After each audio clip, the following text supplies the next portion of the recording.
ஆரம்பிச்சிருங்க தோழர். நன்றி தோழர்களே. தமிழ்நாடு கலை இலக்கிய பெருமன்றம் முன்னெடுத்திருக்கிற நாளும் ஒரு கதை சொல்லல் என்கிற தலைப்பின் கீழ் நாம் ஒவ்வொரு நாளும் தொடர் பயணமாக பயணித்துக் கொண்டு வருகிறோம். தோழமைகளே, ஆளுமைகளே, குறிப்பாக கதை சொல்லிகள் வாயிலாக நாம் கதைகளை கேட்டும் பின்னூட்டத்தால் பகிர்ந்தும் படைப்பாளனோடு பயணித்த படைப்பாளோடு நெருங்கி பழகிய ஆளுமைகளோடும் நாம் 50ஆம் நாள் நிகழ்விலிருந்து கேட்டும் பயன்பெற்றும் கொண்டிருக்கிறோம் தோழமைகளே. இன்றைய நாள் 63ஆம் நாள் நிகழ்வில் 63வது கதையை கேட்க இருக்கிறோம். அழகிரிசாமி ஐயாவில் தொடங்கிய இந்த தொடர் நிகழ்வு தமிழொலி ஐயா அவர்களை கடந்து தற்பொழுது கீரா என்கிற மகத்துவத்தை நாம் தொடர் ஓட்டமாக தொடர்ந்து பயணித்துக் கொண்டிருக்கிறோம். இதில் இன்றைய தினம் நம்மோடு கீராவும் நானும் என்கிற தலைப்பில் பயணிக்க இருக்கக்கூடிய ஆளுமை எழுத்தாளர் ராஜாராம் ஐயா அவர்கள் நம்மோடு பயணிக்க இருக்கிறார். அவரும் சாத்தூருக்கு அருகே இருக்கக்கூடிய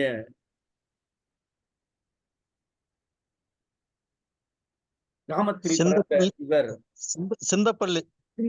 சிந்தப்பள்ளியில் பிறந்த இவர் சாத்தூர் எட்வர்ட் என்கிற உயர்நிலைப் பள்ளியில் படித்து கல்வி படிப்பை காந்தி கல்லூரி பாளையங்கோட்டையில் படித்து அங்கே படிக்கின்ற பொழுதுதான் அவருக்கான மாற்றம் ஏற்பட்டது. பேராசிரியர் வளன் அரசு ஐயாவோடு ஏற்பட்ட அந்த தொடர்பின் காரணமாக அவர் அடுத்தடுத்த நிலைகளில் தன்னுடைய இலக்கிய ஈர்ப்பை செலுத்துவதற்கு அடித்தளமாக இருந்தது. குறிப்பாக தினமலரிலே அவர் தினமலர் திருநெல்வேலியிலும் மதுரையிலும் சென்னையிலும் என பயணித்து பத்திரிகை துறையில் பயணித்த அவர் ஒரு குறிப்பிடத்தக்க ஆளுமை என்று இணைந்திருக்கிறார். காரணம், புரட்சி தலைவர் மக்கள் திலகத்தோடு பயணித்த மகத்தான படைப்பாளி நம்மோடு இணைந்திருக்கிறார்.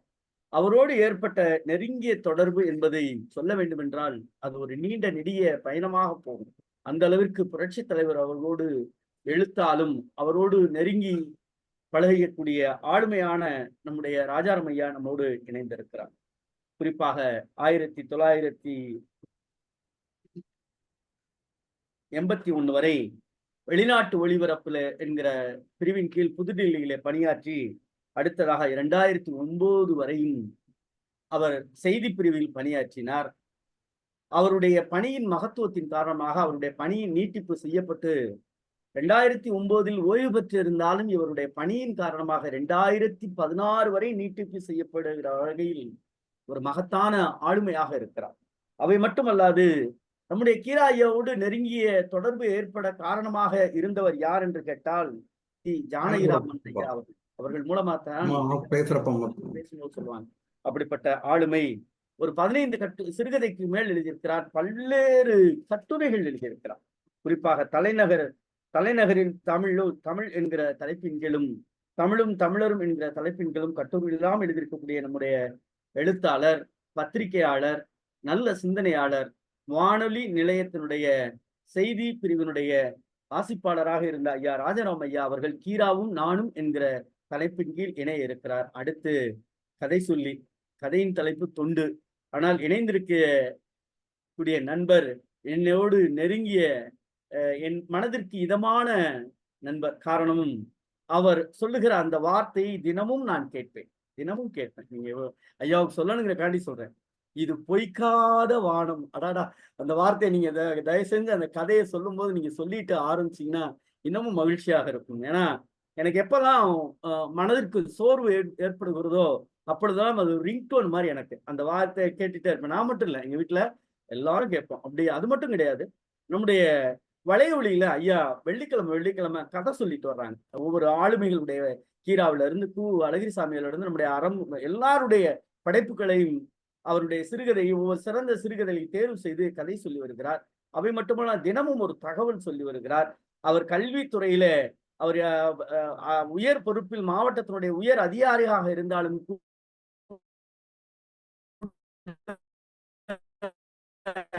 அவர் எளிமையான மனிதர்.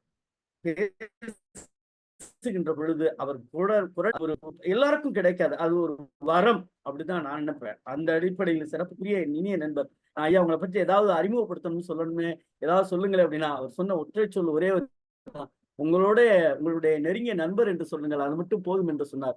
எனக்கு உண்மையிலே அதுவே ஒரு பெரிய மனநிறைவை தந்தது. அப்படிப்பட்ட நம்முடைய கல்வியாளர் ஜான் பாக்கியா அவர்கள் நம்மோடு கீரா ஐயா அவர்களுடைய தொண்டு என்கிற கதையை சொல்ல இணைந்திருக்கிறார். மரபு கருதி நம்முடைய வரவேற்புரை பொதுச் செயலாளர் தருமபுரி அன்போடு கேட்டுக்கொள்கிறோம்.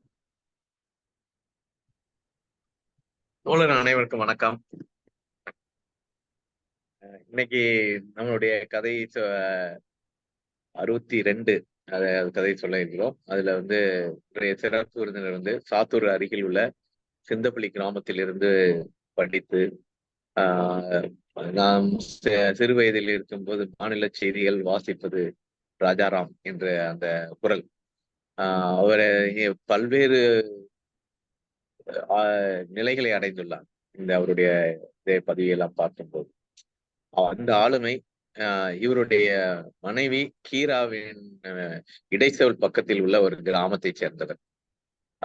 அதன் மூலமாக கீராவினுடைய தொடர்பு கிடைத்து அவரோடு நெருங்கி பழகிய நாட்கள் ஏராளம். அதன் அடிப்படையில் இன்று கீராவும் நானும் என்ற அவருடைய அனுபவங்களை, எழுத்தில் வராத அனுபவங்களை நம்மிடையே பகிர வந்துள்ளார். ராஜாராம் சார் அவர்களை தமிழ்நாடு கலை இலக்கிய பெருமத்தின் சார்பாக வருக வருக என வரவேற்கிறேன். அவர் தன்னுடைய அனுபவங்களை தருமாறு அன்போடு கேட்டுக்கொள்கிறேன்.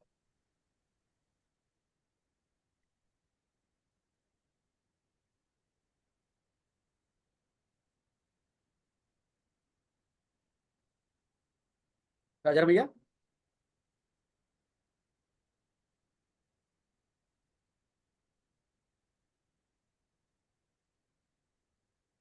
ஐயா கொஞ்சம் மைக்கு கொஞ்சம் ஆன் பண்ணுங்க ஐயா.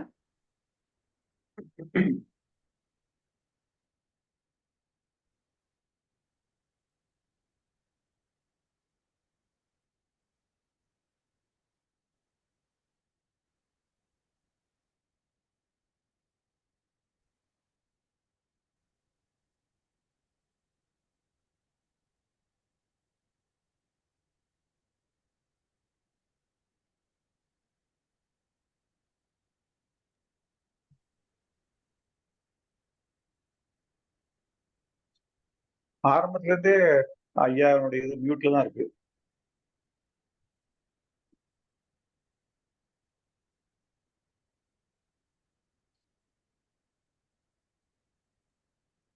தோழர் நீங்க அன்மியூட் பண்ணுங்க, நீங்க பேசுங்க.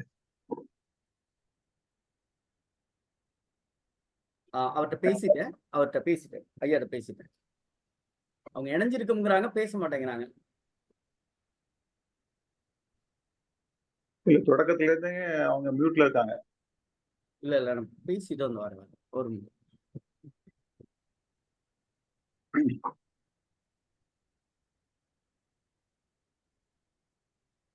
எடுக்கத்தில்லையா? ஒரு வீட்டுல குட்டீஸ் இருந்தாலும் அந்த வேலையை பார்த்துருவாங்க. ஐயா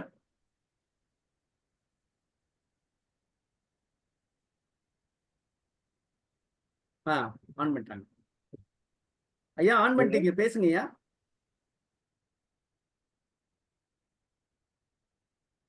ஐயா திருப்பி ஆஃப் பண்ணிட்டாங்க.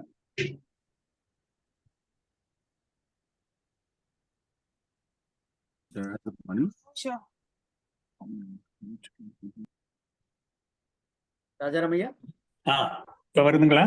பேசுங்க ஐயா, நீங்க பேசுங்க. சற்று முன்னர் நீங்க பொய்க்காத வானம் அப்படின்னு ஒரு வார்த்தை பிரயோகம் பண்ணீங்க, எனக்கு ரொம்ப பிடிச்சிருந்தது. இந்த வானம் கரிசல் வட்டாரத்தில் தான் பொய்க்காமல் இருக்கணும்னு நான் விரும்புறேன். ஏன்னா வானம் பார்த்த பூமி. சரி, இப்ப நான் நேரம் வர்றேன். நம்ம மூஞ்சிய நம்மால பார்க்க முடியறதில்ல.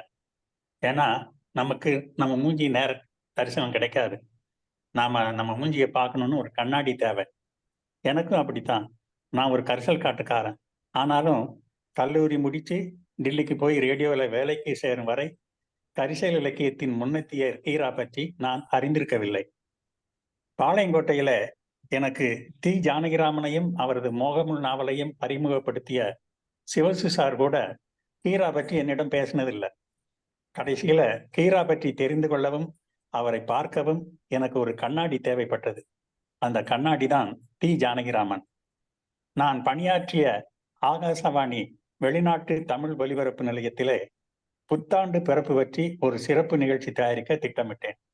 நாட்டின் ஒவ்வொரு மாநிலத்திலும், தமிழ்நாட்டின் ஒவ்வொரு வட்டாரத்திலும் எப்படி புத்தாண்டு பிறப்பை மக்கள் கொண்டாடுகிறார்கள் என சித்தரிப்பது அந்த நிகழ்ச்சியோட நோக்கம்.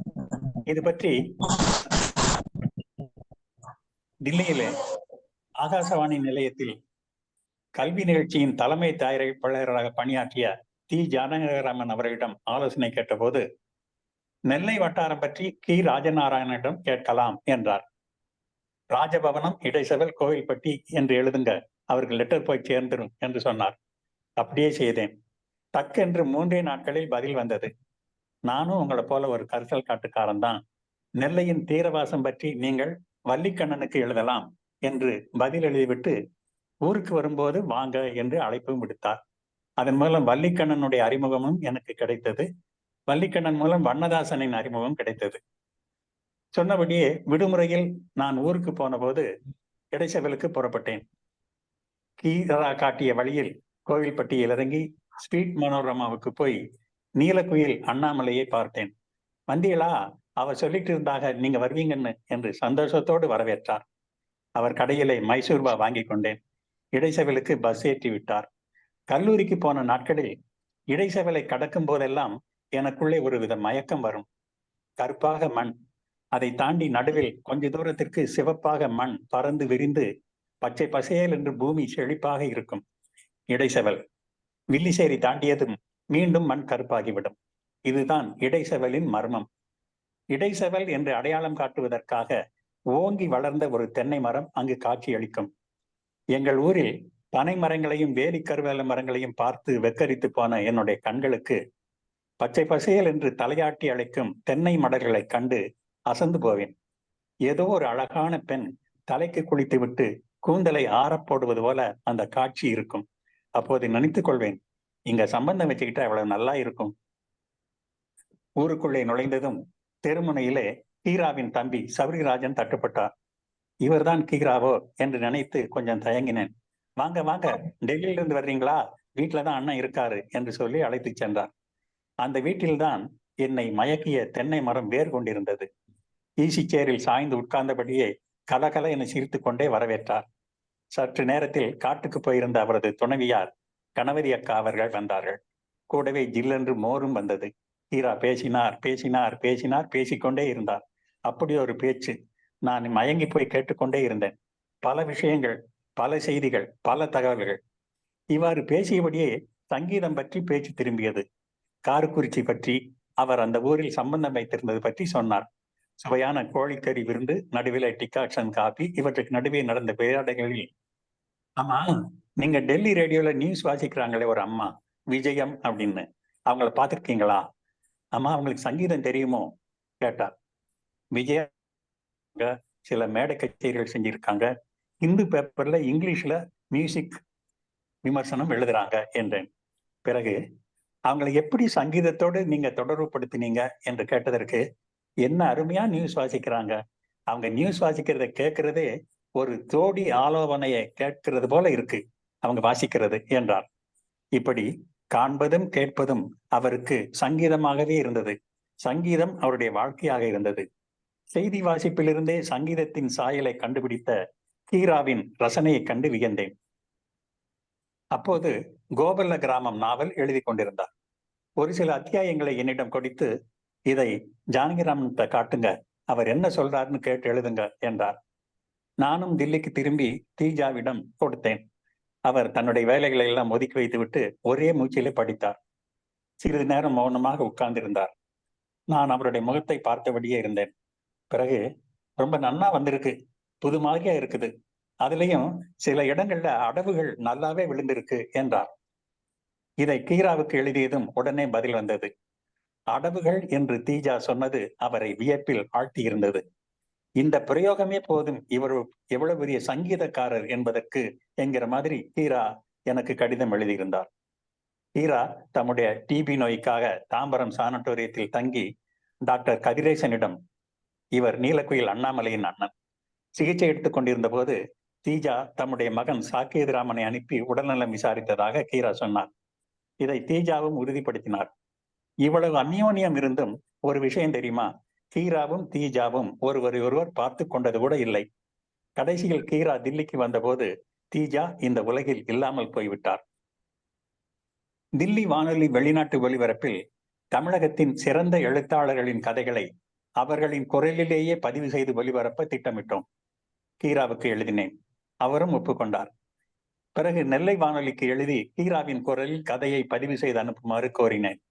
கீரா நாற்காலி என்னுடைய தம்முடைய கதையுடன் சென்றார். நெல்லை வானொலியிலே இருந்த ஒரு அதிகாரி ஒரு முரசல் பேர் வழி. கதையில பாரியான தேகம் என்ற ஒரு சொல் வரும்.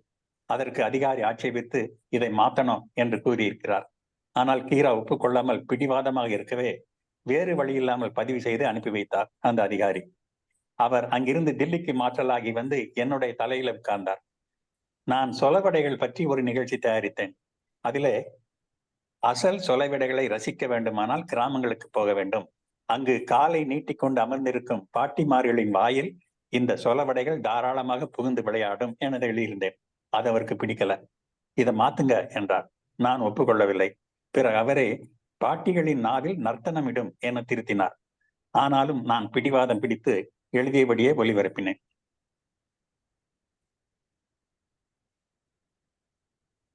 நான் உங்கள் கடிதத்தை நான் கரிசல் வட்டாரத்தில் புழங்கும் வட்டார சொற்கள் சிலதை சேகரித்து வைத்திருக்கிறேன். அதை தாமரை கரிசல் மலரில் வெளியிடும்படி செய்தேன்.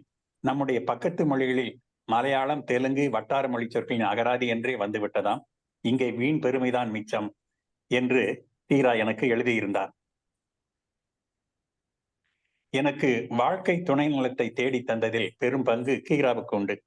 கல்யாணம் வேண்டாம் என முரண்டு பிடித்துக் கொண்டிருந்தவனிடம் தில்லியில் எனக்கு பக்கத்து வீட்டில் வசித்த சிவகாசி எம்பி திருமதி ஜெயலட்சுமி அம்மா அவர்கள் பாண்டிச்சேரி வானொலியில வேலை பார்க்கும் பெண்ணை பற்றி பேசி பேசி மனதை கரைத்து ஊருக்கு கூட்டி வந்தார். கோவில்பட்டி பக்கம் இடைசெவல் அந்த பெண்ணின் ஊர் என்று சொன்னதும் எனது மனதில் கொஞ்சம் குளிர் ஆட்டியது. ஏற்கனவே எனக்கு இடைசெவல் மேல் ஒரு காதல் இருந்தது. படை பட்டாளத்தோடு இடைசெவல் புறப்பட்டேன். போன நேரம் கீரா குளித்துக் கொண்டிருந்தார். குளியலறையில் இருந்தபடியே யாரு என கேட்டார். நான் தான் என்று சொல்லிபடி எட்டி பார்த்தேன். ஆச்சரியம் அவருக்கு. என்ன திடீர்னு லெட்டர் கூட போடலையே? அப்பா சித்தப்பா எல்லாம் வந்திருக்காங்க. அப்படியா, என்ன விசேஷம்? கல்யாண விஷயம்தான். ஒரு நமட்டு சிரிப்பு சிரித்தார். அதற்குள் காட்டுக்கு போயிருந்த கணவதி அக்கா வந்து எல்லோருக்கும் திக் பாலில் டிகாஷன் காப்பி கொடுத்தார். பெண்ணை பற்றி சொன்னதுமே தாராளமா பண்ணலாம், ஆனா அவங்க கொடுக்கணுமே என்றார். உடனே சட்டை மாட்டிக்கொண்டு இடைசெவலுக்கு எதிரில் உள்ள சத்திரப்பட்டி கிராமத்துக்கு எங்களுடன் புறப்பட்டு விட்டார். வழியில பொண்ணு நல்லா படிச்சு வேலையில இருக்கு, நகை நட்டுன்னு வரதட்சணை எதிர்பார்த்தா நான் இப்பவே நின்னுக்கிடுதேன். அவங்க அப்பா இல்லாத பொண்ணு, பெரியப்பா தான் இதை வளர்த்த ஆளாக்கி இருக்காரு, அவரு இதுதான் வழின்னு திருப்பி அனுப்பிச்சிருவாரு என்று கண்டிஷன் போட்டார். உடனே குறுக்கிட்ட எனது சித்தப்பா, பொண்ணுக்கு பையனை பிடிச்சிருந்து பையனுக்கு பொண்ணை பிடிச்சிருந்தா பொருளாதாரம் ஒரு தடங்களா வராது, நான் கேரண்டி என்று உத்தரவாதம் கொடுத்தார். அந்த சம்பந்தத்தை கூட இருந்து பேசி முடித்து திருமணத்துக்கும் வந்து வாழ்த்தினார் கீரா. நிச்சயதார்த்தத்திற்கும் திருமணத்திற்கும் இடையே 3 மாத இடைவெளி இருந்தது. அப்போது கீரா எனக்கு எழுதிய கடிதம். நான் நாகர்கோவில் காகங்கள் கூட்டத்திற்கு போயிருந்த போது உங்க அப்பா இங்க வந்திருக்கிறார். நேற்று ராமசுப்புவை பார்த்தேன். நான் காகிதம் எழுதாததை பற்றி நீங்கள் சடைத்துக் கொண்டதாக சொன்னார்.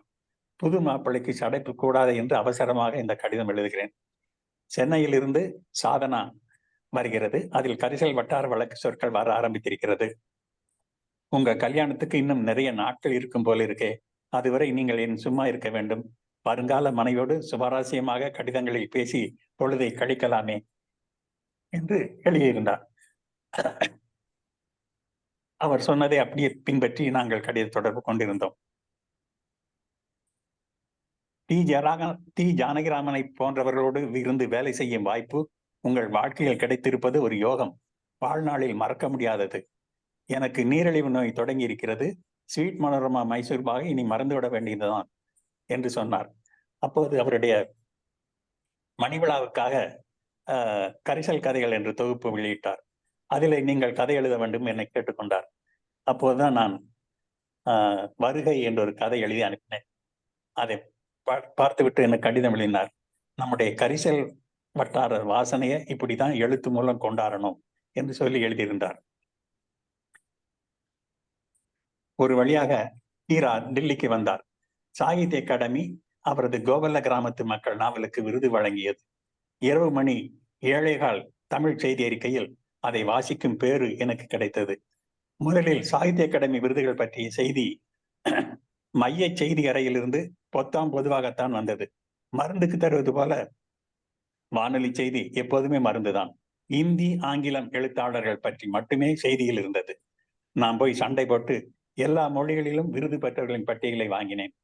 கீரா பெயரை 3 தரம் வாசித்தேன். அது பற்றி கீரா மிகவும் பெருமிதத்தோடு எழுதினார். தங்களுடைய அன்பு நிறைந்த பாராட்டு கடிதத்துக்கு நன்றி. அம்மா தூரம் தில்லி வந்து எப்படி விருது வாங்க போறோங்கிற கவலையா இருக்குது. வானொலியில உங்க ராசாராம் தான் செய்தி வாசித்தவரா?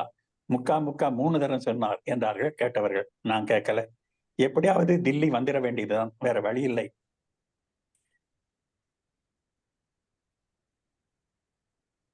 தில்லியிலே சாகித்ய அகாடமி அமைந்துள்ள ரவீந்திர பவனில் நடைபெற்ற விருதாளர்கள் கலந்துரையாடலில் கீரா தம்முடைய உரையை தமிழில் எழுதி வந்து வாசித்தார்.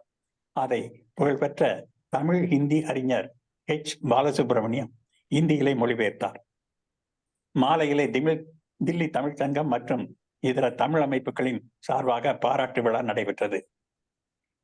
அன்றைய உச்ச நீதிமன்ற நீதிபதி திரு ரத்னவேல் பாண்டியன் தலைமை வகித்தார்.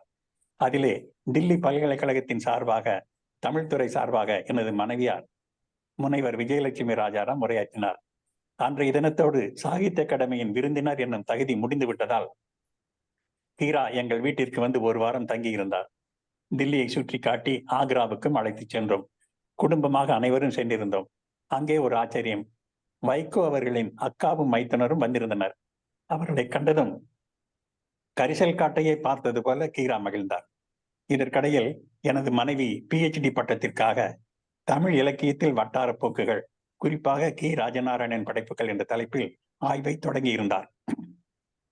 அதற்கு அடிக்கடி கடிதங்கள் எழுதி தார்குச்சி போட்டு வந்தார்.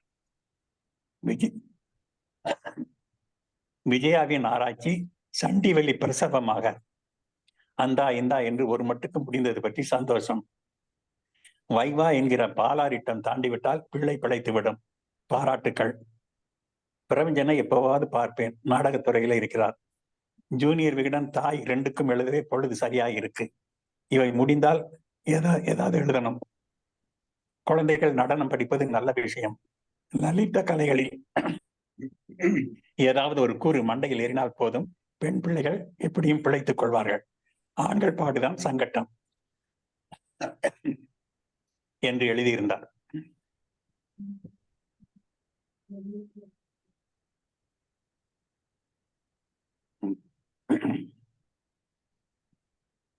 கடைசியில் விஜயாவுக்கு டாக்டர் பட்டம் வந்தாச்சா? அதை புத்தகமாக்குகிற விஷயமா நாம பேசிக்கிட்டதை மீராவிடம் சொன்னேன். ஒப்புக்கொண்டிருக்கிறார்.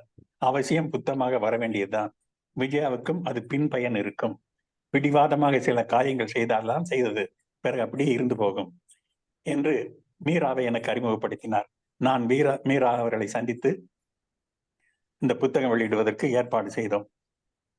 எனது மனைவியின் ஆய்வேட்டை மதுரையில் மதிப்பிற்கும் அன்பிற்கும் உரிய பேராசிரியர் சி. கனகசபாபதி அவர்களின் பேருதவியுடன் சிற்பம் செய்து, அங்கேயே மதுரை பல்கலை ஊழியர் ஒருவரின் உதவியுடன் தட்டச்சு செய்து ஆய்வேட்டுக்கு முழு வடிவம் கொடுத்து புதுவைக்கு போய் கீரா அவர்களிடம் ஒரு பிரதியை சமர்ப்பித்தேன். ரொம்பவே சந்தோஷப்பட்டார். அது பற்றி விஜயாவின் தீசிஸ்ல என்னுடையது, பூமணி இருவரின் நேர்காணலும் படித்தேன். முற்பகுதி கொஞ்ச தூரம் படித்திருக்கிறேன். திருப்தியாக இருக்கிறது என்று 8/6/92 அன்று எழுதினார். ஆய்வுக்காக கீரா அவர்களுடன் நேர்காணல் நடத்தினோம். அதில் என்னுடைய மனைவி விஜயலட்சுமி, நான் மற்றும் அப்போது ஆய்வுக்கு நெறியாளராக இருந்த தில்லி பல்கலைக்கழக பேராசிரியர் சே. ரவீந்திரன் ஆகியோர் பங்கேற்று உரையாடினோம். அப்போது கரிசல் என்பதற்கு இவ்வாறு விளக்கம் அளித்தார். கோயில்பட்டி தாலுகா, விளாத்திகுளம் தாலுகா, சங்கரங்கோயில், தூத்துக்குடி பக்கம், சாத்தூர், சிவகாசி, சிறுவித்தூர், அருப்புக்கோட்டை இதெல்லாம் சேர்ந்து ஒரு வட்டாரமா இருக்குது.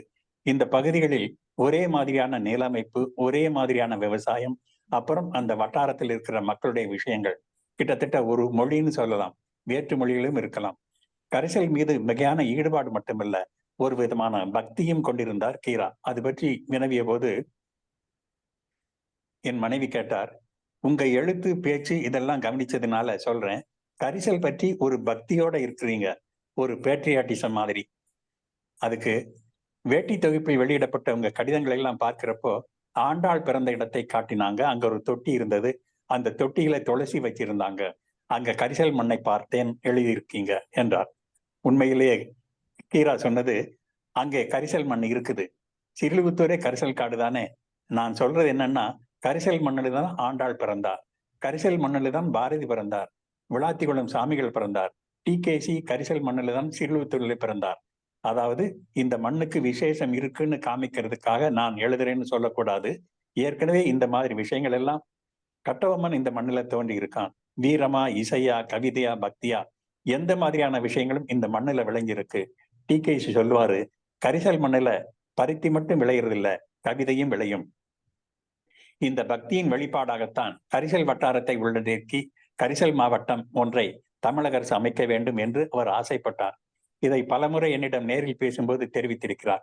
அந்த பேரார்வத்தின் விளைவாகத்தான் மாவட்டம் என அறிவிக்கப்படுவதற்கு வசதியாக கரிசல் வரைபடம் ஒன்றை நண்பர் மாரிஸ் உதவியுடன் வரைய செய்து தமது மணிவிழாவின் போது வெளியிடப்பட்ட கரிசல் கதைகள் தொகுப்பில் இணைத்திருந்தார்.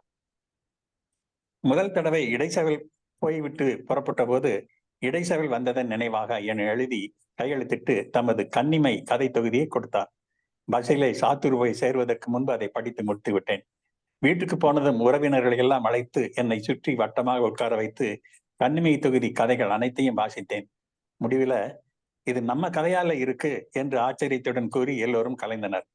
அவர்களின் முகங்களில் கீரா கதைகளில் பிரதிபலிக்க கண்டு மகிழ்ந்தனர். அதிலும் கதவு கதை அனைவரையும் உலுக்கிவிட்டது. அந்த சின்ன குழந்தைகளுக்கு கிடைத்த கதவில் ஏறி நின்றபடி பஸ் ஓட்டிய அனுபவம் எனக்கும் சிறு வயதில் கிடைத்திருந்தது. எங்களுடைய தீப்பெட்டி ஆபீஸில் விதவிதமான லேபல்கள் கிடைப்பதுண்டு. அவற்றை வீட்டு கதவு முழுவதும் ஒட்டி வைத்து மகிழ்ந்திருக்கிறேன்.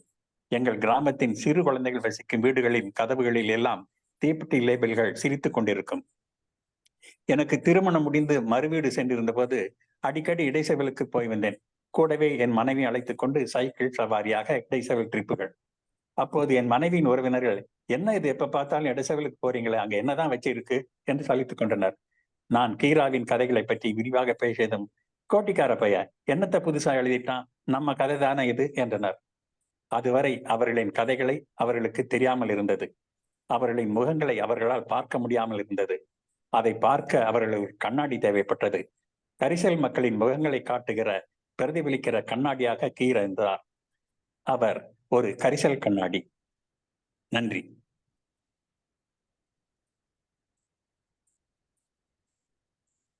நன்றி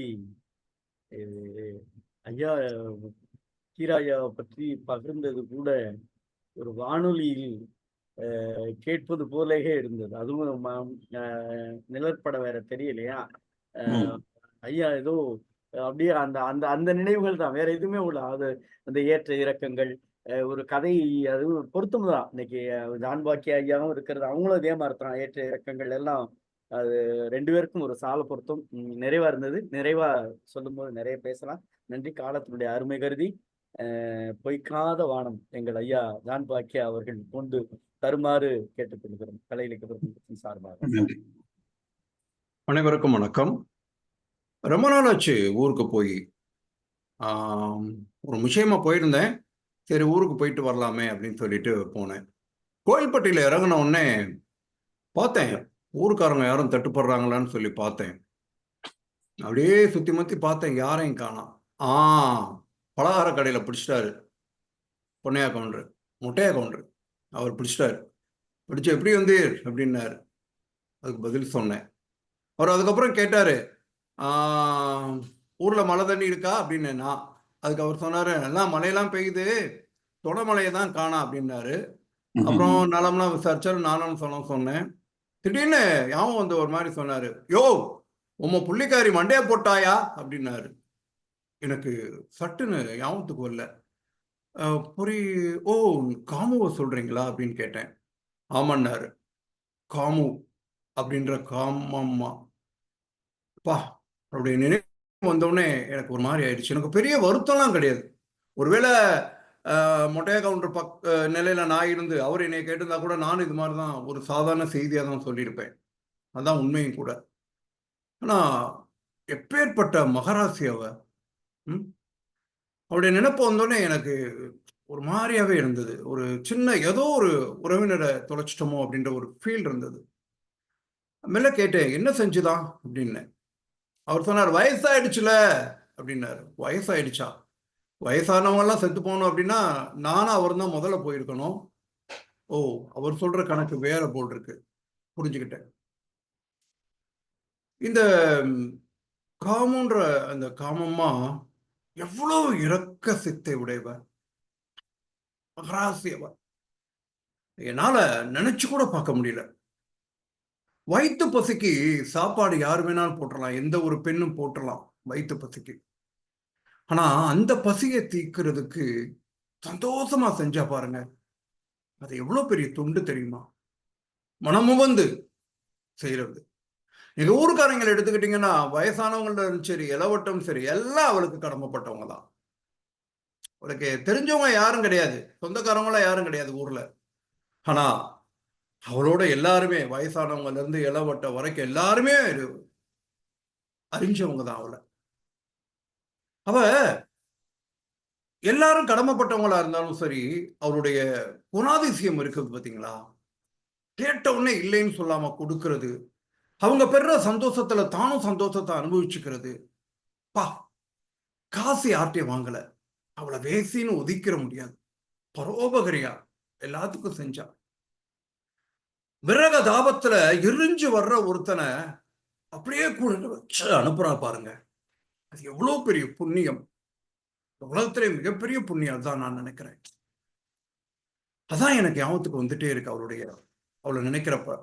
காசெல்லாம் வாங்க மாட்டான்.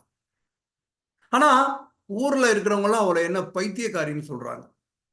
ஒருவேளை காசு வாங்கியிருந்தான்னா அவளுக்கு வேற மாதிரி பேர் சொல்லியிருப்பாங்களோ என்னமோ. ஆனா அந்த காமும் சின்ன பசங்களெல்லாம் எச்சரிப்பா, அட்வைஸ் பண்ணுவா. டேய், வயசு காலத்துல இப்படிலாம் தெரியக்கூடாது, போய் காலகாலத்துல கல்யாணத்தை முடிச்சுக்கோங்க, பெரிய இடத்து பிள்ளைங்களாம் அப்படி வந்தீங்கன்னா அது நல்லா இல்லை அப்படின்னு சொல்லுவான்.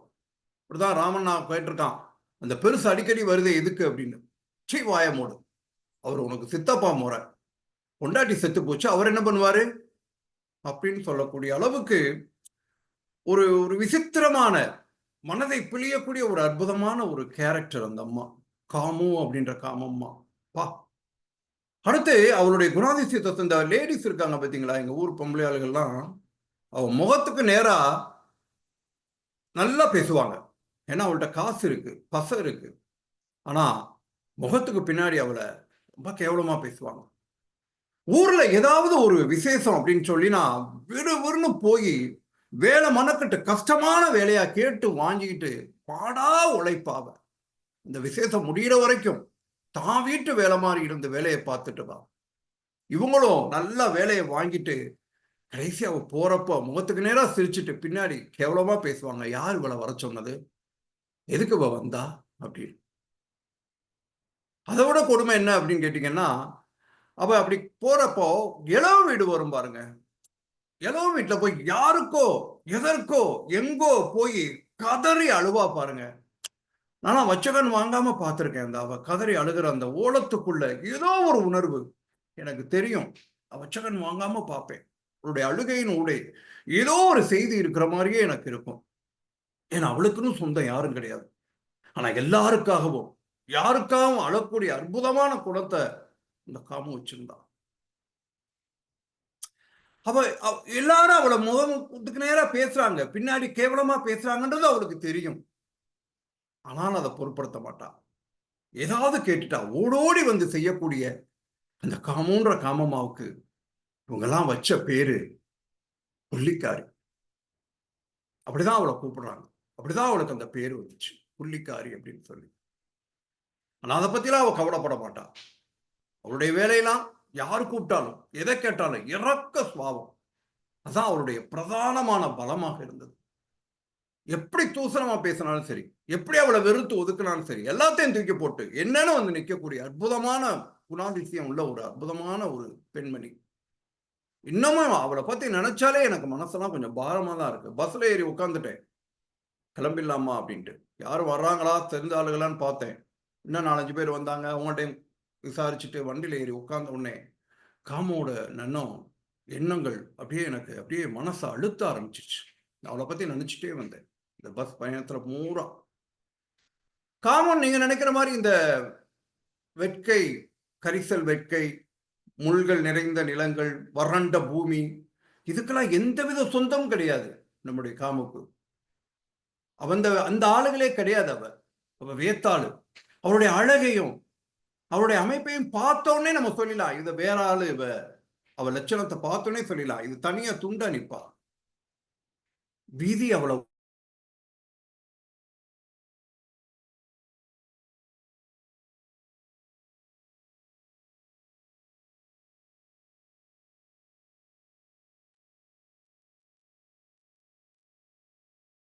ஐயா கேட்கலையா?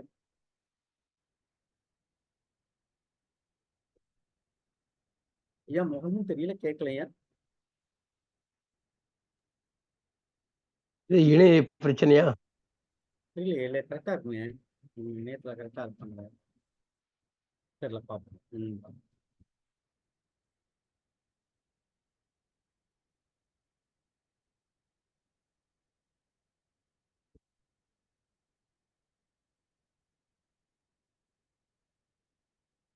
வெளியில போயிட்டாங்க, போயிட்டு மறுபடியும் வருவாங்க.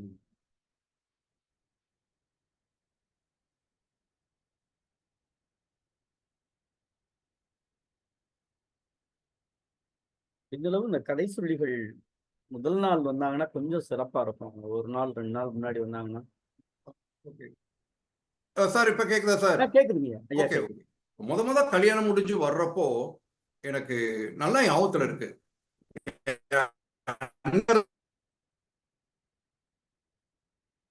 நெட்டுதான் பிரச்சனை.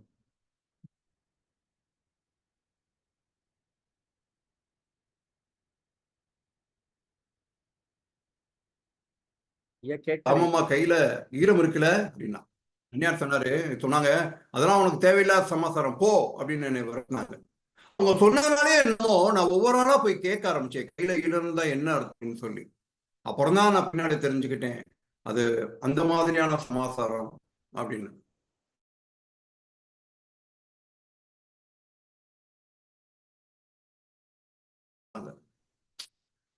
அது இப்ப எனக்கு ஞாபகத்துக்கு வருது அவங்க அப்படி சொன்னது. அப்படிப்பட்ட ஒரு ஈகை குணம். ஆனா அவங்க கொடுத்து வச்சவன அந்த புருஷன் சொன்னாங்க. ஆனா என்ன கால்கழுவ போனா குளத்துக்கு தடுமாறி விழுந்து வலிப்பு வந்து அப்படியே செத்து போயிட்டான். அவனுக்கு கொடுத்தே வைக்க. ஆனா அந்த நாள்ல இருந்து காமம்மா இந்த ஊரினுடைய மண்ணுக்களுடைய சொந்தம் மாறிட்டா. அவளுக்கு எந்த சொந்தம் கிடையாது. ஆனா அந்த ஊர் மக்களோட இயைந்து வாழ ஆரம்பிச்சுட்டா. ஊர் மக்களோட இயைந்து அவங்களுடைய பழக்க வழக்கங்களோட தன்னை பிணைச்சுக்கிட்டு வாழக்கூடிய ஒரு அற்புதமான ஒரு மனுஷியா மாறிட்டாவ. அதுக்காக அவ துவண்டெல்லாம் போல. இப்படி இருக்கிறப்பதான் ஒரு காலத்துல பாத்தீங்கன்னா வறுமை வர ஆரம்பிச்சிருச்சு. சிறுக சிறுக குருவி மாதிரி சேர்த்து வச்ச காசெல்லாம் கொஞ்சம் கொஞ்சமா கழிய ஆரம்பிச்சிருச்சு. அவளுக்கும் அந்த மாதிரி நிலைமை வந்துருச்சு. ஆனா ஒரு சின்னமா ஒரு காப்பி கடையை போட்டுட்டு உட்காந்தா காமுன்ற கம்மா. இவங்க எல்லாம் புள்ளிக்காரின்னு சொல்றாங்களே அந்த காமம்மா. அந்த வியாபாரத்தை வச்சு அவருடைய இது சுதந்திர போராட்ட காலம். அப்ப பாத்தீங்கன்னா இந்த ஆங்கிலேயர்கள் என்ன பண்ணுவாங்கன்னா அங்க இருக்கக்கூடிய இவங்க எல்லாம் அதிகாரிகள் வந்து நம்ம அந்த நாட்டை பண்றோம் அந்த போராட்டத்துக்கும் நம்ம எல்லாம் ஒத்துழைப்பு கொடுக்கணும்னு சொல்லி ரொம்ப எதிர்பார்க்க என்ன பண்ணுவோம் அதுக்கு எதிராக போராட ஆரம்பிச்சோம். நம்மளை பார்த்து அவங்க அடிச்சு நொறுக்கிறது ரொம்ப வெறி கொண்டு இருந்தாங்க. இதுல எங்கேயாவது ஏதாவது வச்சுங்க அவ்வளவு கொண்டாட்டம் தான் அவங்களுக்கு இந்த அதிகாரிகளுக்கு எல்லாம். வேகமா அந்த ஊருக்கு வண்டி நிறைய போலீஸோட தங்குவாங்க. வந்து இறங்கி இந்த ராணுவத்தை கூட்டி கொண்டு அந்த அடிச்சு ஊரையே தும்சம் பண்ணுவாங்க.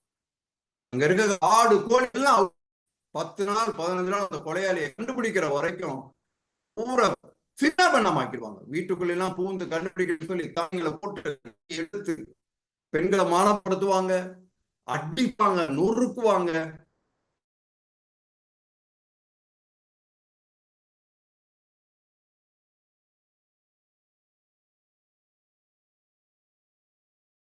பெரிய கொண்டாட்டம். அடிச்சு நொறுக்கி ஒண்ணும் இல்லாம பண்ணணும்னு நினைச்சிட்டு ஆட்டம் போடுவாங்க. அதுவும் இந்த மாவட்ட அதிகாரியா இருக்கிறவர் வந்து ஆங்கிலோ இந்தியன். அவருக்கு மத்தவங்க அடிச்சு நொறுக்கி தும்சம்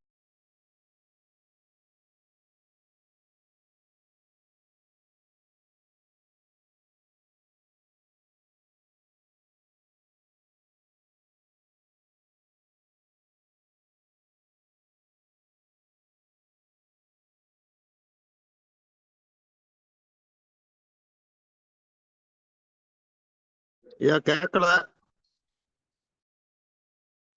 வெளியில போயிட்டாங்க ஐயா. அவங்களுக்கு இணையம் பிரச்சனையா இருக்கு. அன்னைக்கு இணையம் பிரச்சனையா இருக்குன்னு சொல்லக்கூடாது, ஐயா இருக்காரு.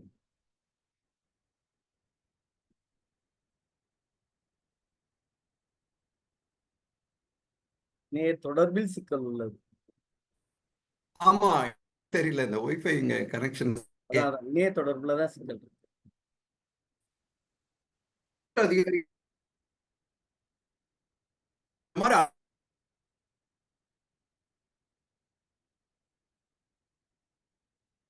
கேட்கல. இந்த கொலைப்பட்டு கிடந்தவன் ஒன்றும் புண்ணியவான்லாம் கிடையாது. இந்த ஊரையே அடிச்சு நொறுக்கி பல தடவை ஜெயிலுக்கு போனவன் அவன் குடும்பம் எல்லாமே எல்லாருக்கும் தொல்லை கொடுக்கக்கூடிய ஒரு ஆளுங்க தான். இவெல்லாம் செத்து போனான்னா அரசாங்கமே அதுக்கு கொண்டாடணும். ஆனா அப்படிப்பட்டவன் செத்து போனான்றதுக்காண்ட இவங்க என்ன பண்ணாங்க, அதெல்லாம் வாங்கிக்கிட்டு கொண்டாட்டம் அவங்க வர ஆரம்பிச்சிட்டாங்க. நாட்டாமைக்கு பயங்கர பயமாயி போச்சு. ஏன்னா இதே நாட்டாம பக்கத்து ஊருக்கு இது மாதிரி ஒரு கொலை நடக்கிறப்ப யதார்த்தமா போனவருக்கு நல்லா கவனிச்சு அனுப்பியிருந்தாங்க இந்த போலீஸ்காரங்க. அதனால இவருக்கு வந்து அந்த ஒத்தடம் ஆபத்து இருக்கு. அதனால அவருக்கு பயம் வந்த உடனே இவர் என்ன பண்றாரு, கூப்பிட்டு வச்சு பேசுறாரு. ஏன்னா அந்த கொலையாளியை கொண்டாடினா வந்துருவாங்க, வந்து அடிச்சு நொறுக்கிடுவாங்க, கிராமமே சின்ன பண்ண ஆயிடும். அப்ப நாட்டாம என்ன பண்றாரு, என்னடா பண்ணலாம் அப்படின்னு சொல்லி பாக்குறப்போ பாக்குறாங்க போலீஸ் வந்துருமே, என்ன பண்ணலாம்னு சொல்லிட்டு கூடி பேசுறாங்க. கூடி பேசுறப்ப என்ன சொல்றாங்க, சரி வந்தா என்ன பண்ணலாம் அப்படின்றப்ப ஒரு கன்சல்ட் பண்றாங்க. அப்ப சொல்றாங்க, குண்டூரணி காட்டுல கொண்டு போய் பெண்கள் அந்த குழந்தைகள் எல்லாம் கொண்டு போய் வச்சிருவோம், அங்கேயாவது தண்ணியாவது கிடைக்கும், அங்க கொண்டு போய் இடம் பெயர்ந்து தெற்கால கூட்டிட்டு போயிடுவோம், இருக்கிறவங்க அப்படின்னு கூடி பேசுறாங்க. கூடி பேசினப்ப அவன் அரச மரத்து மேல ஏறி நம்ம சின்னான் பாக்குறான், வண்டி வந்துருச்சா அப்படின்னு சொல்லி பார்த்தா வண்டி வரப்போகுதுன்னு ஒரே பரபரப்பு. ஊர் மக்கள்னா பெண்கள் கிளம்புற இழுத்துக்கிட்டு இருக்கு. அவன் அங்க சொல்லிட்டான், வண்டி வந்துருச்சு, திரும்பிடுச்சு நம்ம ஏரியாக்குள்ள, இன்னும் கொஞ்ச நேரத்துல வரப்போதுனே ஓன்னு ஒப்பாரி வைக்கிறாங்க எல்லாரும். லேடிஸ் ஒரு அம்மா அழுதுச்சு, எல்லாம் சேர்ந்துக்கிட்டு அழுகுது. என்ன பண்றது, நாட்டாம ஏதாவது பண்ணி ஆகணும். அப்படி இருக்கிறப்பதான் நம்ம பொண்ணையா பிள்ளை நேரா வந்து நாட்டாம கதை கடிக்கிறாரு. என்ன கதை கடிக்கிறாரு, ஏதோ ஒண்ணு சொன்ன உடனே இது நடக்குமா, நடக்கும், நான் சொன்னேன்னு போய் செய்யுங்க, வேற வழியே கிடையாது அப்படின்னு.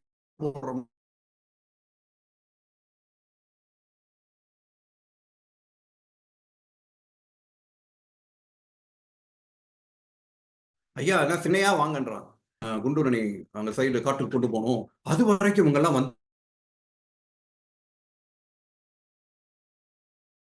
இல்லையா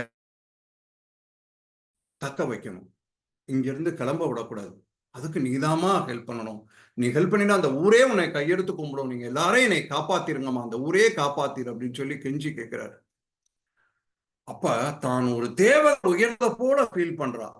இந்த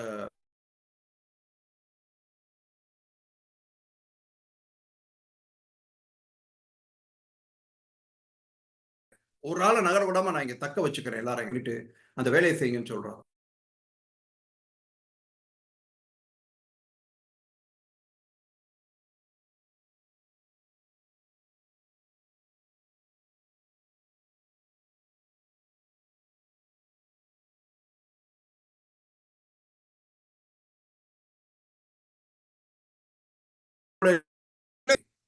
துண்டுன்னு சொல்றதா, அதுக்கு மேல எதுவும் வார்த்தைகள் இருக்கான்னு எனக்கு தெரியல. அவ்வளோ பெரிய ஒரு தியாகத்தை செஞ்சுட்டு தான் ஒரு தேவதையாக உன்னதாக ஃபீல் பண்ணிட்டு இருந்தா. நான் போய் வண்டியை விட்டு இறங்குறப்பதான் எனக்கு ஞாபகத்துக்கு வந்துச்சு. வண்டியை விட்டு இறங்குறேன், நல்லா அந்தி சாஞ்சிருச்சு, ஒரு மாதிரி இருட்டாயிடுச்சு. அந்த காமம்மா வீட்டு வழியா தான் நான் ஊருக்குள்ள போகணும். போறப்ப அந்த வீட்டை திரும்பி பார்க்குறேன். அந்த வீடு முன்புறம்லாம் அந்த தாழ்வாரம்லாம் விடிஞ்சு அப்படியே அந்த வாசக்கதவை மூடி இருந்துச்சு.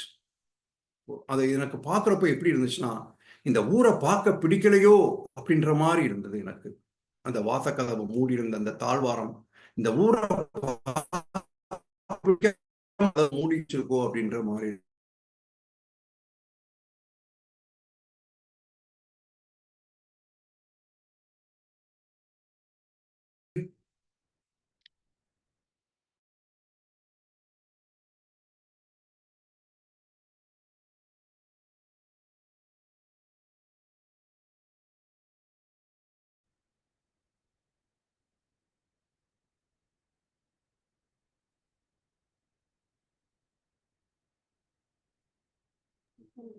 கேட்கலையா?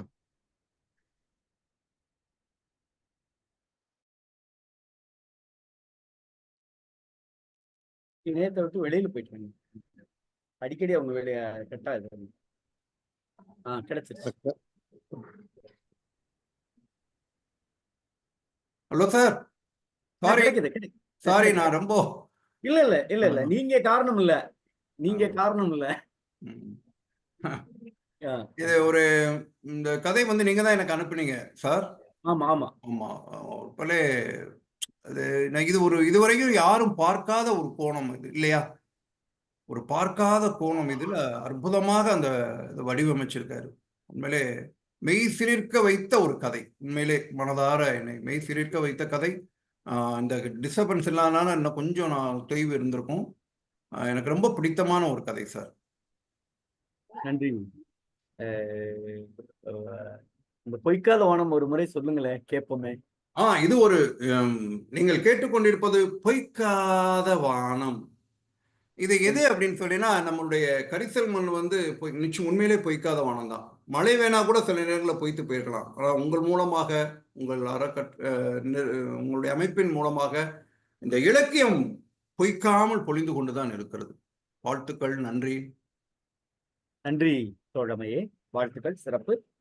இப்போ பின்னூட்டம் போயிடலாம். வழக்கம் போல் பின்னூட்டத்தை தொடங்கி வைக்கிற எங்கள் கவிஞர் ரவீந்திர பாரதி அவர்கள்.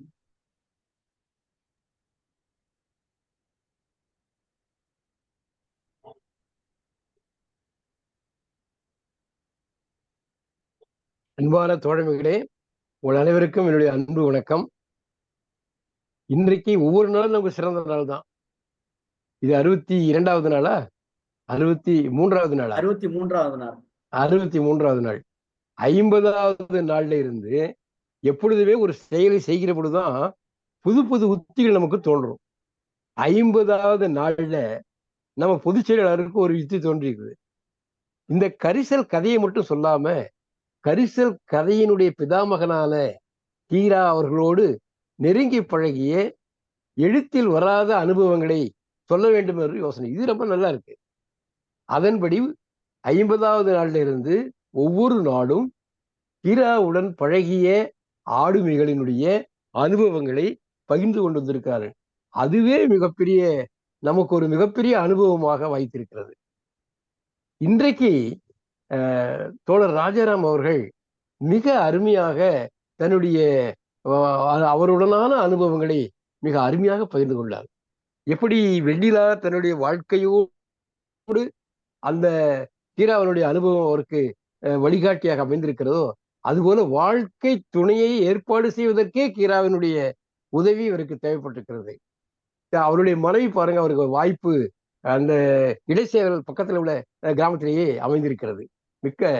மிக அருமையான நெகிழ்வான தருணங்களையெல்லாம் நமக்கு அனுபவப்படுத்தினார். ரொம்ப நல்லா இருந்தது. நாம் ரொம்ப அனுபவிச்சு கேட்டோம். அதே மாதிரி கதை சொல்லிக்கு இணையம் வந்து பெரிய யுத்தத்தையே தொடுத்தாலும் கூட அழகா சும்மா நடிப்பாற்றலோட அந்த அழகிய முகம் பாருங்க, முடியெல்லாம் வெள்ளை, முகமெல்லாம் இளமை, அப்படி ஒரு தோற்றம். அருமையாக கதையை சொன்னார். ஒரு வித்தியாசமான கதை. கீராவனுடைய மனிதாபிமானம் எவ்வளவு உச்சமானது என்று இந்த கதையின் மூலம் தெரிகிறது.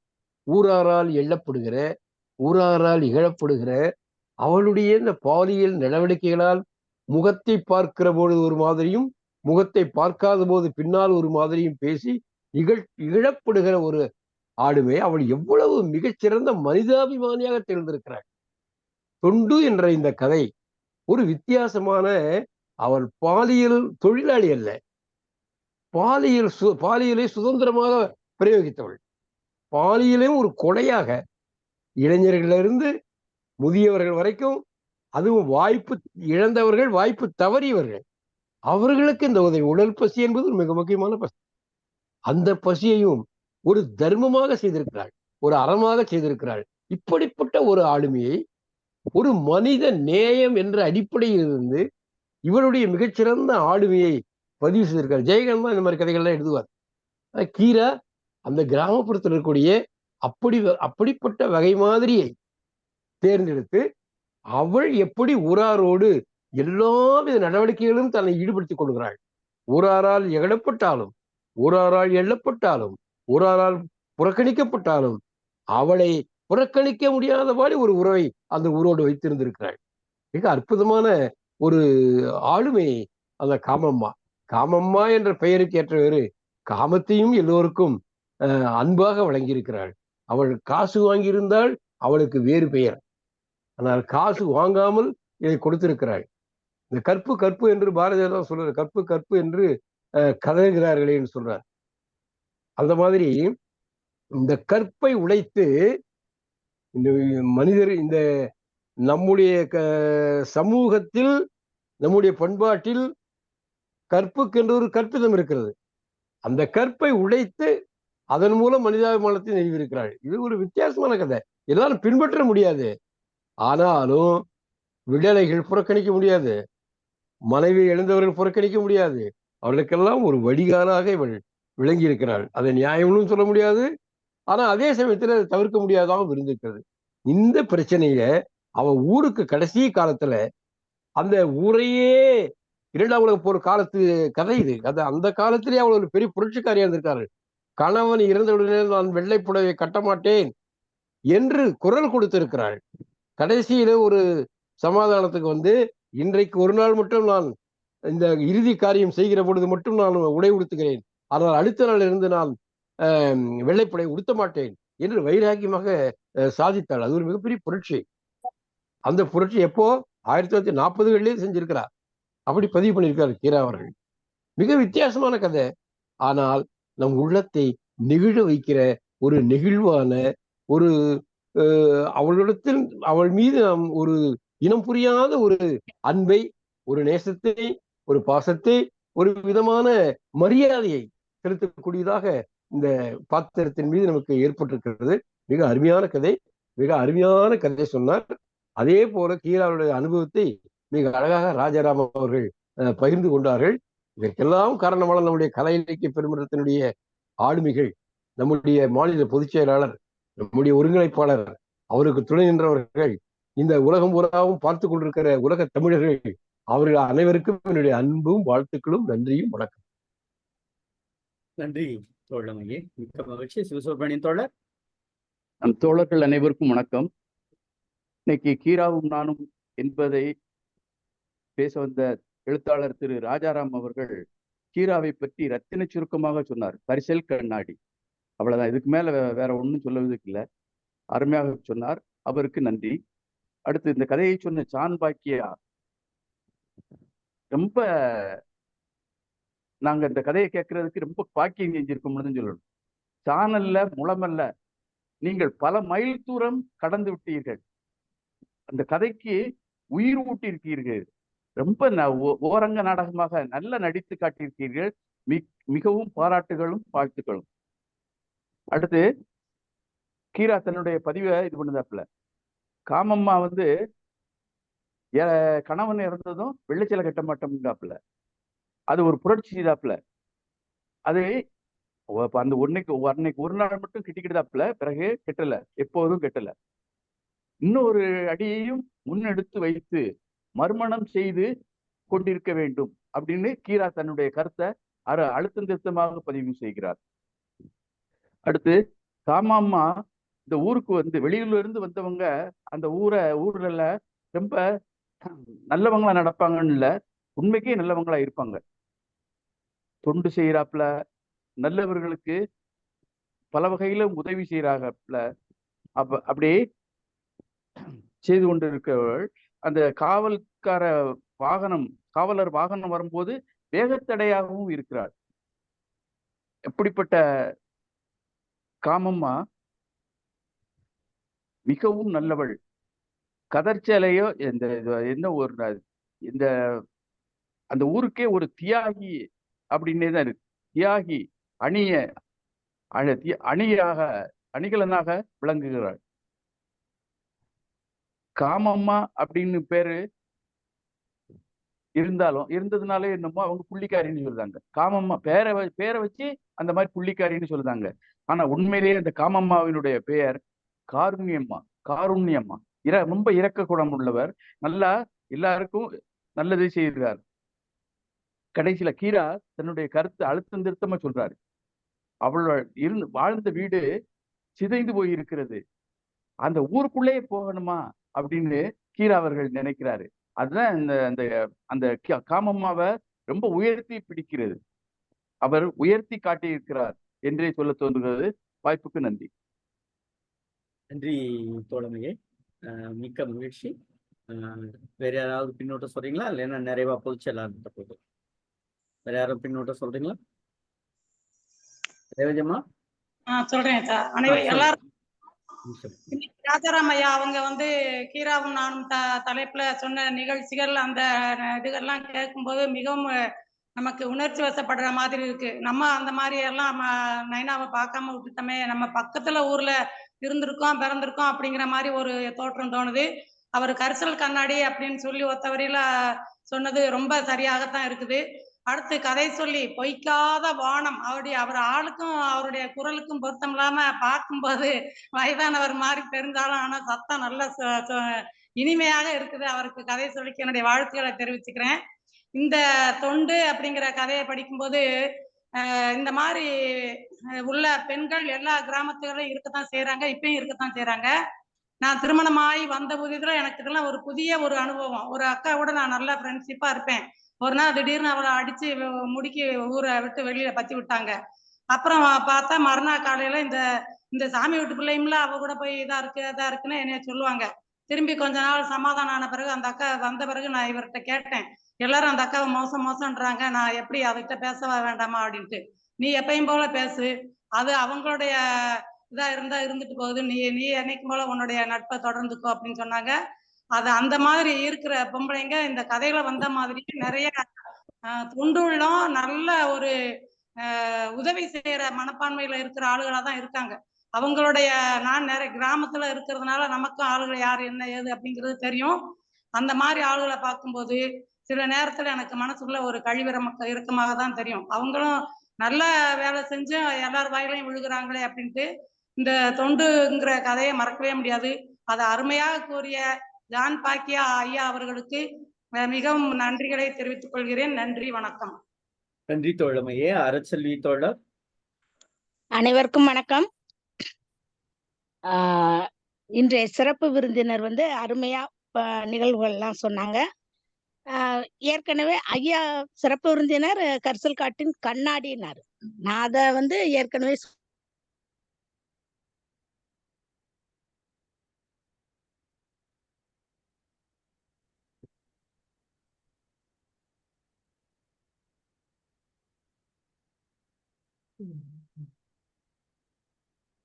கணீர் குரல் அருமையா கதை சொன்னார், வித்தியாசமா சொன்னார்.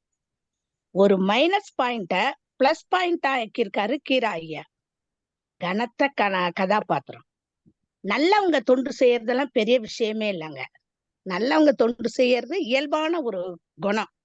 ஆனா காமு மாதிரி இருக்கிற அந்த மாதிரி கதாபாத்திரங்கள் இந்த மாதிரி தொண்டு செய்யறது மிகப்பெரிய விஷயம். எனக்கு ரொம்ப கஷ்டமா இருந்துச்சு. அந்த அம்மா போய் இந்த இறந்தவங்க வீட்டுல எல்லாம் போய் அப்படி கதறி அழுவாங்க அப்படின்னு சொன்னாங்க. கதறி அழுவது முக்காவாசி பெண்கள் இறந்தவங்க வீட்டுக்கு போனா இறந்தவர்களை நினைத்து அழுவதை விட தன்னையும் தன்னை சார்ந்தவர்களையும் நினைச்சு அழறதுதான் அதிகம். அந்த வகையில காமு அந்த இறந்தவங்க வீட்டுல தன்னுடைய நிலையை நினைச்சுதான் அந்த அம்மா அழுதுருப்பாங்க. நல்ல ஒரு மனிதமானம் அது இந்த மாதிரி கேரக்டர்ல இருக்கிறவங்களுக்கு இருக்கிறது அபூர்வம். இந்த கதைய இந்த கேரக்டரை எடுத்து அத ஒரு கதையாக்குனாரு பாருங்க ஐயா. அவரு சொன்ன கதைகள்ல எனக்கு பிடிச்சது இந்த கதை தாங்க. ரொம்ப பிடிச்சிச்சு. அத பிடிச்சதுக்கு இன்னொரு காரணமும் கதை சொல்லியின் குரல், அவர் சொன்ன விதம். அப்படியே எனக்கு முன்னாடி உட்கார்ந்து அவர் சொல்றாரு, நான் கேட்டுட்டு இருக்க மாதிரியே எனக்கு ஒரு ஃபீலிங். அப்படி அவரு கதையை சொன்னாரு. எனக்கு ரொம்ப பிடிச்சிருந்தது. அந்த தியாகம், ஐயா அவர்கள் சொன்ன மாதிரி அந்த காமு தியாகம் தான் செஞ்சிருக்காங்க.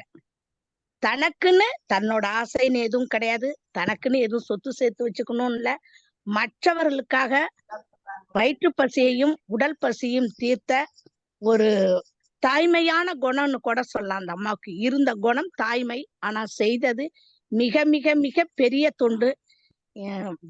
ரொம்ப சந்தோஷம். இன்றைய கதை எனக்கு தூங்கும்போது இத பத்திய சிந்தனையாவே தான் இருக்கு. இப்படிப்பட்ட கேரக்டரும் இருந்திருக்காங்க, இப்பவும் இருப்பாங்க. அவங்க எல்லாம் வெளிச்சத்துக்கு வர முடியாத ஒருத்தவங்களா இருப்பாங்க. இப்பவும் பெண்கள் இந்த மாதிரி இருக்கிறவங்க நமக்கு தான் இந்த நிலைனாலும் 4 பேர்த்த நல்லவங்களா ஆக்குவோம், 4 பேருக்கு உதவி செய்வோம்னு செஞ்சுட்டு இருப்பாங்க எங்கோ ஒரு மூலையில். ஏன்னா பெண்கள் எல்லாருமே நல்லவங்களாதான் பிறக்கிறாங்க, நல்லவங்களா இருக்கணும்னு நினைக்கிறாங்க. ஆனா சூழ்நிலை காரணமாக தடம் மாறி போகிறார்கள். எந்த பொண்ணும் விருப்பப்பட்டு போவதில்லை. அதை இந்த நேரத்துல நான் பதிவு செய்யறேங்க. எந்த பொண்ணும் விருப்பப்பட்டு இந்த மாதிரி தொழிலுக்கு போறதே கிடையாது. சூழ்நிலைதான் காரணம். நல்ல கதை. கதை சொல்லி ஐயா அவர்களுக்கு பாராட்டவோ இல்ல வாழ்த்தவோ வயதில்லை. வணங்கி மகிழ்கிறேன். நன்றி, வணக்கம். நன்றி தோழமையே, மிக்க மகிழ்ச்சி. கணேசன் சாத்தூர் தோழன். தோழர்கள் அனைவருக்கும் வணக்கம். இன்று கதையில அதாவது கீராவும் நானும் என்று ஒரே நிகழ்ச்சி ஐயா ராஜாராம் அவர்கள் மிகவும் அருமையாக செய்தி வாசிப்பு கேட்டிருப்போம். அதே போல அருமையாக சொல்லி அந்த நினைவுகளை பகிர்ந்து கொண்டது ரொம்ப அருமையா இருந்தது. வாழ்க வளமுடன் நல்லா இருந்துச்சு. அதே போல் தொண்டு கதையை சொன்ன ஐயா அவர்கள் ஜான் பாக்கியா அவர்கள் அருமையாக சொன்னார். அவருடைய குரலை கேட்டுக்கொண்டே இருக்கலாம், அப்படி இருந்துச்சு. நான் என்னன்னு தெரியல, இணையத்தில் இருக்கிற தொடர்புல அவர் ஒரு முக்கியமான கருத்துக்களை சொல்லும் போதெல்லாம் இணையத்தினுடைய தொடர்பு துண்டிக்கப்பட்டு அடாடாடா அந்த எப்படியான குரல் இப்படி சொல்லிட்டு இருக்காங்க, இதுல போய் இப்படி தடைபட்டு போகுதே அப்படின்னு சொல்லி என்னைய ரொம்ப இதாக்கிடுச்சு. இன்னொன்னு, இந்த தொண்டு கதை எத்தனையோ தொண்டுகள் இருக்கும். ஆனா இந்த தொண்டு பாருங்களேன், இந்த எத்தனையோ தொண்டுகள் இருந்தாலும் பசிக்கு பசியாற்றி விடலாம். இந்த பேரை வச்சு இந்த கதையை புனைஞ்சிருக்கிறாருன்னா எவ்வளவு ஒரு அருமையான செய்தியாக இருக்கிறது. அதே சமயத்துல இந்த கதையில அந்த அம்மா காமம்மா இறந்து போச்சுன்னு சொல்லி அவருக்கு செய்தி வருது. கடைசியில இப்படி ஒரு காரியம் நடந்துருச்சு, அதை யார் பண்ணாங்களோ தெரியல. அவன் கெட்டவன் போய் தொலைஞ்சா நல்லதுதான் அப்படின்னு நினைச்சிட்டு இருக்காங்க. ஆனால் ஊருக்குள் வரக்கூடிய போலீஸ் மற்றதெல்லாம் இப்படி வர்றாங்களே அப்படின்னு சொல்லி ஊர் மக்கள் பேசுறாங்க. அந்த பேசிட்டு காமம்மாட்ட போய் சொன்ன உடனே இந்த இடத்துல இந்த காமம்மா என்ன பண்ணினாலும் நம்ம ஒரு 3 விதமா யோசிக்க வேண்டியது இருக்கு. ஒண்ணு, அந்த கொலையையே அம்மாவே பண்ணிட்டு இவளாகவே சூசைட் பண்ணி உள்ளே இறந்து விட்டாளா, அல்லது போலீஸ்காரர்களை பூரா இவ தொண்டு தானே செஞ்சுட்டு இருக்கா, போலீஸ்காரர்களை பூரா மடக்கி பிடித்து ஏற்கனவே சொன்னவர் ஐயா சொன்ன கதையில் சொன்ன மாதிரி அந்த தொண்டை புரிந்து அவர்களை வெளியே போக விடாமல் இப்படியே ஒதுக்கி விட்டார்களா, அல்லது வீடு மற்றதெல்லாம் எல்லாம் உடைஞ்சு கிடக்குது அப்படின்னு சொல்ற மாதிரி இருக்கு. இதெல்லாம் பண்ணோம்னா அந்த போலீஸ்காரங்களே இப்படியெல்லாம் இருக்கிறாருன்னு சொல்லி அவங்க அடிச்சு நொறுக்கிட்டு போயிட்டாங்களா அப்படின்னு சொல்லி ஒரு 3 விதமா கொஞ்சம் நம்மளுக்கு சந்தேகமா இருக்கு. இதை எப்படி ஐயா சொல்லியிருக்காரு நம்ம கொஞ்சம் புரிஞ்சுக்கிடவும் முடியல. இதுல பின்னோட்டத்திலையும் ஐயா ரவீந்திர பாரதியா சொல்லுவார்னு நினைச்சேன், அதை வரல. அதே மாதிரி கதை சொல்லியில் இந்த கருத்தை கொஞ்சம் சொல்லுவான்னு நினைச்சேன், அது வரல. ஆனா இது எப்படியான ஒரு சந்தர்ப்பத்துல ஒரு சஸ்பென்ஸ் மாதிரி இருக்குது. அந்த காமுவுக்கு நடந்தது என்ன, அவர் செய்த செயல் என்ன அப்படின்னு சொல்லி நம்மளை வெளிப்படையா புரிஞ்சுக்கணும்னா நான் இன்னொன்னு மேல ஒரு 3 விதமா அதை நம்ம பிரிச்சு பார்க்க வேண்டிய ஒரு சூழ்நிலை என்னுடைய இது இருக்குது. வாழ்களுடன் வணக்கம், வாழ்த்துக்கு, நல்ல கதை. நன்றி. ஒரே ஒரு கருத்து சொல்லிட்டுமா? நிறைவா நீங்க பேசுவீங்க ஐயா. நிறைவா உங்களுக்கு வாய்ப்பு உண்டுங்க, கண்டிப்பா உண்டுங்க. ஆஹ் ஐயா கருமுருகன் ஒரே ஒரு வார்த்தை. எல்லாரும் வாய்ப்பு கொடுத்தா சொல்றேன். ஐயோ கவிஞரே அப்படிலாம் கிடையாது. அதாவது இந்த கதை முடிவை வாசகர்களே எடுத்து சொல்லி விட்டு விட்டார். இவர் போய் நாட்டாம போய் அவகிட்ட கேட்கிறாரு, எப்படியாவது இந்த ஊரை காப்பாத்துமான்னு. ஒன்று தான் தான் இந்த கொலையை செய்தேன் என்று ஒத்துக்கொண்டு அந்த ஊரை அடி இல்லாம காப்பாத்திருக்கலாம். ஒன்று நம்ம சாத்தூர் கணேசன் சொன்ன மாதிரி அவள் தன்னுடைய தொண்டையை அவங்களுக்கு கொடுத்து கூட தவிர்த்து இருக்கலாம். அதுக்கு வாய்ப்பு இல்லை. இந்த கொலையை தான் ஏற்றுக்கொண்டு இந்த ஊரை காப்பாற்றி இருக்கிறாள். அதன் மூலமாக அவள் போலீஸ் சித்திரவதைக்கு ஆளாகி இறந்திருக்கலாம். அதனுடைய காட்சி தான் இந்த ஊரே நான் திரும்பி பார்க்க மாட்டேன்னு சொல்ற மாதிரி அவருடைய ஊழல்லாம் இடிஞ்சி இருக்கிறதாக ஒரு குறிப்பை காட்டுறாரு கீரா. ஒரு நல்ல கதை. கடைசியில முடிவை வாசகர்களுக்கு விட்டுட்டார். அவர்களுக்கு தோன்ற மாதிரி முடிவை அமைத்துக் கொள்ளலாம். நன்றி, வணக்கம். பேராசிரியர் ஒண்ணு. சரி, ஆனா நேரம் வேற ஒண்ணும் இல்ல. ஒரு நிமிஷம். சொல்லுங்க. கதையின் முடிவை மேனாள் பொதுச் செயலாளர் கச்சிதமா சொல்லிட்டாங்க. அந்த காமம்மா ஊராரினுடைய வயிற்று பசியை தீர்க்கிறாப்புல, உடற்பசியை தீர்க்கிறது மாதிரி கீரா எழுதுனதா தெரியல எனக்கு. அதை ஒண்ணு சொல்லிக்கிட்டேன். அடுத்து கீரா அவர்கள் பொய்க்காத வானம் என்று காமம்மாவைத்தான் குறிப்பிடுகிறார். காமம்மா தான் பொய்க்காத வானம் என்று சொல்லுகிறார் என்று சொல்லிக் கொண்டீர்களே. வாய்ப்புக்கு நன்றி. நன்றி. இன்றைக்கு பொய்க்காத வானம் அருமை. அடுத்ததாக நிறைவாக நம்முடைய பொதுச் செயலாளர். தோழர் அனைவருக்கும் வணக்கம். ராஜாராம் சார் மிக அருமையா அவருடைய டெல்லி அனுபவங்கள், நம்மளே கீரா சாகித்ய அகாடமி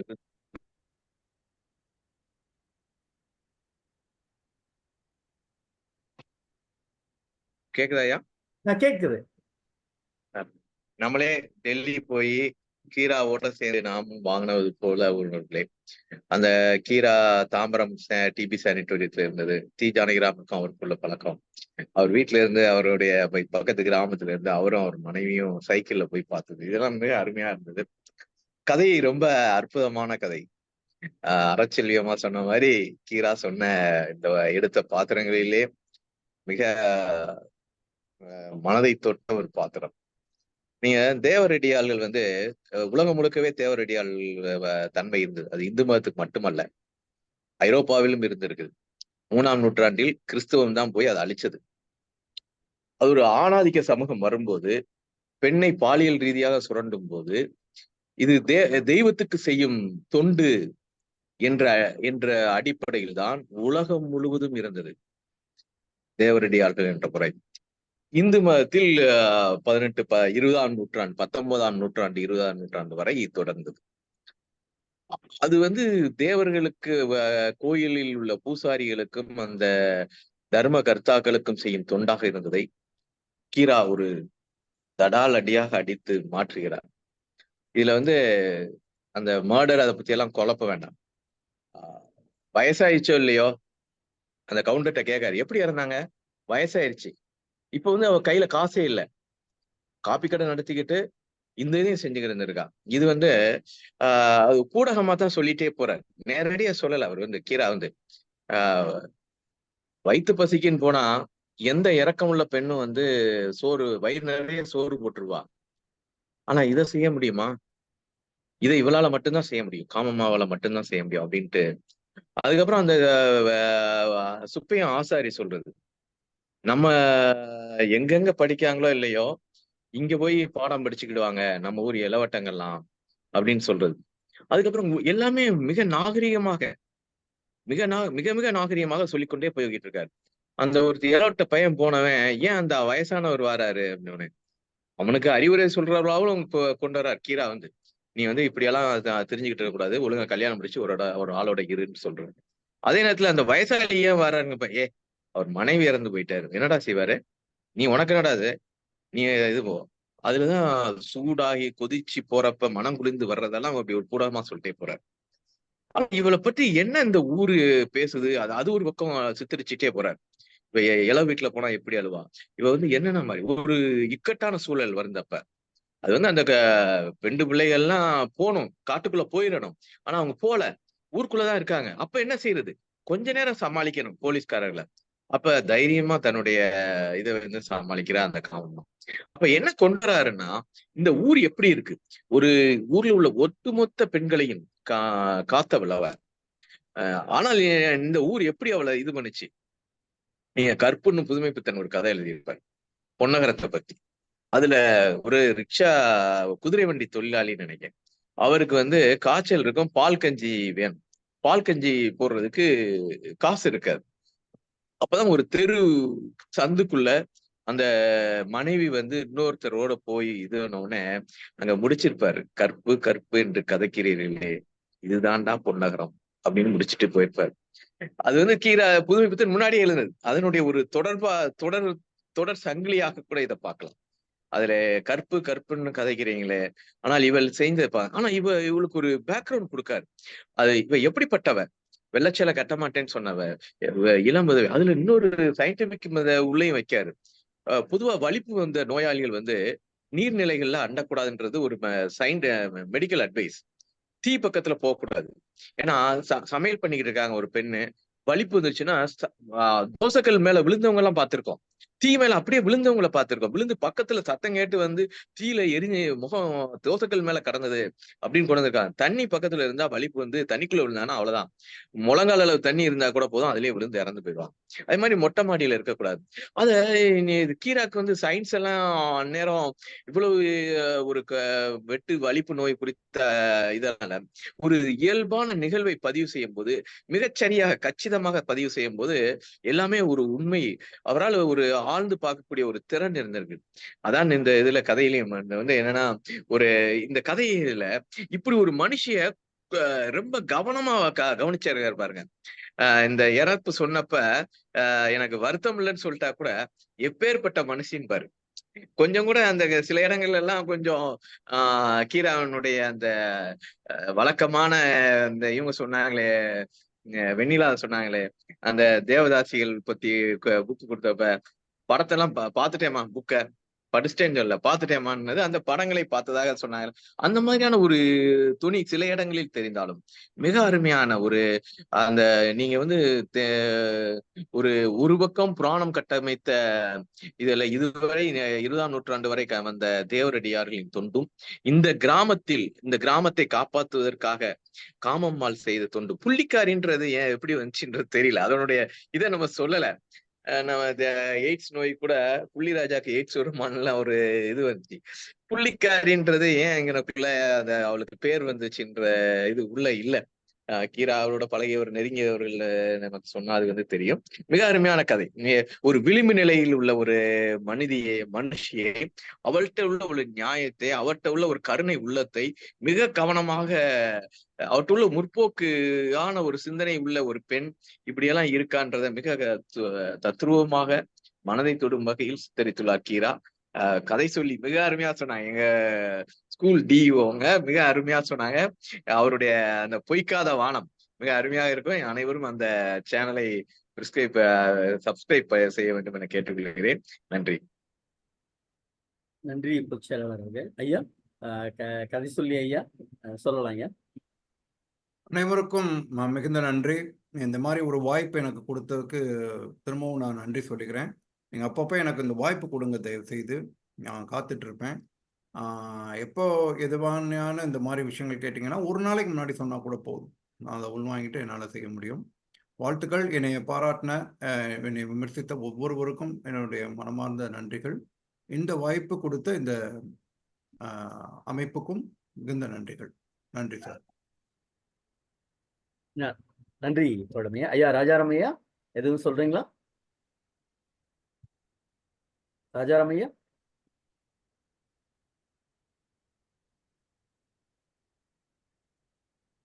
ஓகே, நிறைவாக பிரபாகர் ஐயா வரல, வந்தா பேச சொல்லி இருக்காங்க. இப்பதான் பாக்குறேன். பிரபாகர் ஐயா. தோழர் வணக்கம். ஒரே ஒரு செய்தி. முருகன் தோழர், சொல்லுங்க சொல்லுங்க ஒரே சொல்லுங்க. ஒரு கருத்து. இல்ல அந்த புள்ளிக்காரன் சொல்றாங்கல்ல, எங்க பக்கமே நாகூர் பக்கம் அந்த வார்த்தைகள் வந்து ஏதாவது ஒரு நிகழ்வு இல்லைன்னா ஒரு தொடர் நிகழ்ச்சியில வந்து முக்கிய பாத்திரம் இருக்கக்கூடிய அந்த கீ ஃபிகர் பாயிண்ட் மேன், அந்த அதுக்கு புள்ளிக்காரன் சொல்லுவாங்க. ஓகே, நன்றி. பதிவு பின்னோட்டம். பதிவு பின்னோட்டத்துல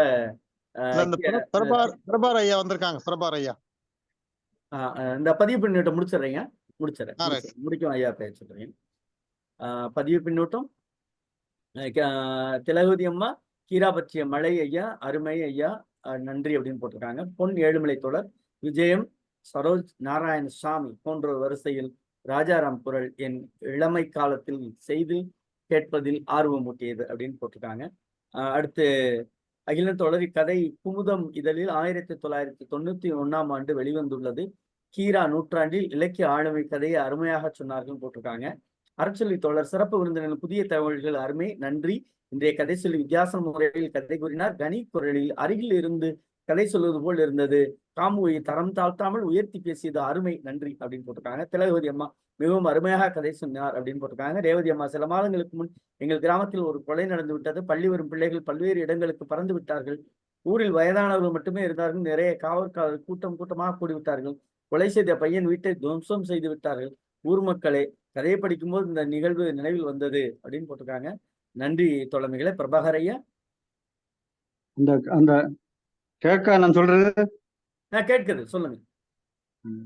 அந்த கதை பிரமாதமான கதை. நான் ஏற்கனவே 2-3 மட்டும் வாசிச்சிருக்கேன். நல்ல கதை அது. அது அது சொல்லும் போது நான் இப்பதான் வந்தேன். நான் ஒரு வேலையா வெளியே போயிருந்தேன். இப்போ வந்துதான் அப்போ ஆன் பண்ணேன். இது நிகழ்ச்சி நல்லா நடந்திருக்கும்னு நினைக்கிறேன். பரவாயில்ல, பாராட்டுக்கள், நன்றி. நன்றியா, நன்றியா, மிக்க மகிழ்ச்சி. பொதுச்செயலாளரே, நாளைய நிகழ்வுக்கு போயிடலாமா? நாளை கதை குடும்பத்தில் ஒரு நபர். முனைவர் பொன் திலகவதி, உதவி பேராசிரியர், தமிழ்துறை, இந்திரா காந்தி கலை மற்றும் அறிவியல் கல்லூரி சொல்றாங்க.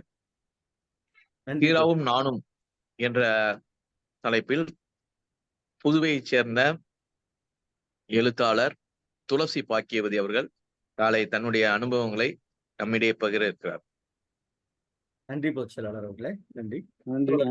இன்றைய நாள் இனிய நாள் அப்படின்னு தான் நம்ம பார்க்கிறோம். காரணம், 2 மிகப்பெரிய ஆளுமைகள் இன்றைக்கு கீரா ஐயாவுடைய நூற்றாண்டு நிகழ்வில் பங்கேற்று சிறப்பித்திருக்கிறார்கள். ஒரு ஆளுமை நம்முடைய குரல் வளத்தால், குறிப்பாக ஐயா கனடாவில இருந்து இணைந்த ஐயா சொன்னது மாதிரி தான் இளமை கால செய்தி வாசிப்பு. எனக்கு இன்ன வரையும் ஐயா கீரா ஐயா பத்தி என்ன சொன்னாங்க அப்படிங்கிறதெல்லாம் மறந்து போச்சு. அவங்க ஏதோ இந்த செய்தி வாசிக்கிறமா அந்த குரல், அது இனிமையான குரல். ரொம்ப மகிழ்ச்சி. ஐயா கலந்து கொண்டு கீரா ஐயாவை பற்றி நிறைய செய்திகள், புதிய புதிய தகவல்கள். அவருக்கு திருமணம் நடந்ததே கீரா ஐயா தான், எல்லாம் அவங்க மூலியமா தான் பெண்ணே கொடுத்தாங்க அப்படின்னு சொன்ன செய்திகள். அவை மட்டும் அல்லாது ஒரு செய்தி, எனக்கு ஆச்சரியமான செய்தியை பதிவு செய்தீர்கள். கடைசி வரையும் ஜானகிராமனும் ஐயாவும் சந்தித்துக் கொள்ளவில்லை என்கிற ஒரு செய்தி. இதெல்லாம் ஒரு வரலாற்றினுடைய ஒரு பெட்டக செய்திகள். அப்படி நிறைய செய்திகளை பகிர்ந்து கொண்டீர்கள். அடுத்ததாக நம்முடைய டிஓ ஐயா, இந்த கதை, ஒரு சில கதைகளை நம்முடைய பொதுச் செயலாளர் ஒதுக்கி, முருகன் இந்த கதைகளை நீங்க கொடுக்கும்போது ஆள் பார்த்து அவங்க இந்த கதையை எப்படி நகர்த்தி செல்லுவாங்கன்னு பார்த்து கொடுங்க அப்படின்னு சொல்லப்பட்ட கதை இந்த கதை. தொண்டு கதையும் அப்படித்தான்.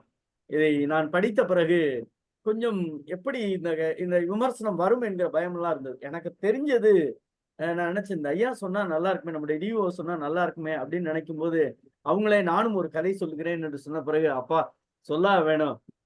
உண்மையிலே இந்த கதை கொஞ்சம் சமூகத்தில் அம்மா அறச்சொல்லி அம்மா சொன்ன மாதிரிதான், எங்கோ ஆங்கொன்றும் இங்கொன்றுமாக நடக்கிற செய்திகள் தான். ஐயா கீரா ஐயா ஒரு செய்தியை பதிவு பண்றாருன்னா ஒரு ஒரு ஒரு ஒரு ஒரு ஒரு ஒரு ஒரு புனைவுக்காக செய்யல.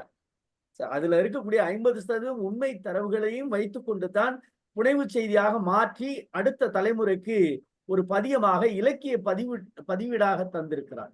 அந்த அடிப்படையில் இன்றைக்கு அந்த கதையை சொல்வதற்கு மிக மிக மிக மிக சால பொருத்தமானவர் நம்முடைய ஐயா பாக்கிய ஐயா அவர்கள். அவர்கள் கதை சொன்னது மிக அருமை.